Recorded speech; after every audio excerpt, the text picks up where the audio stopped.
On the subject of growth, I'd like to take a closer look at the vertical growth strategy. Let's say that a business has a few products or services to offer. Each product is represented here by one of these shapes. And let's just say that each of these products will have a different purpose and fill a different need, although they're going to be related in some way. So the vertical strategy comes in the way these products are organized into a value ladder to create a kind of pathway for your customer. So take a closer look at these products again, but this time notice how they're scaled to show different levels of value. We start with an entry product. Typically, this would have a really tiny price tag or even be offered free. The purpose is to capture the attention of your ideal client and to give them an idea or a taste of what you can do. And then we follow with a low-end offer.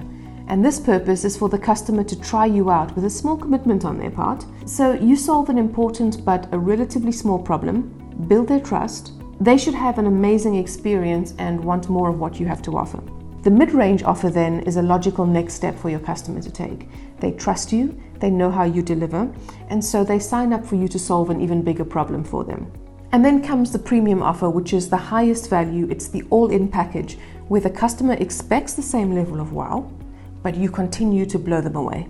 This vertical growth strategy is really powerful, and there's a few reasons for that.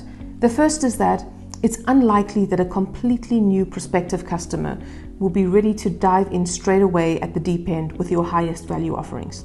And even if they did, the sales cycle would be pretty long. So with this pathway, you can start small, but you earn their trust along the way. You have a greater chance of customers buying again and a much shorter sales cycle for that to happen. And as the customer becomes used to your business solving their problems, they become loyal to your brand.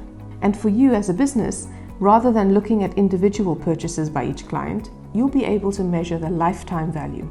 But the pathway for a value ladder is not necessarily a simple straight line. You may have a matrix of products with different paths that a customer might follow depending on what they need. What is important is that your business can anticipate the needs of your customer and have solutions ready to offer them as they take their next step.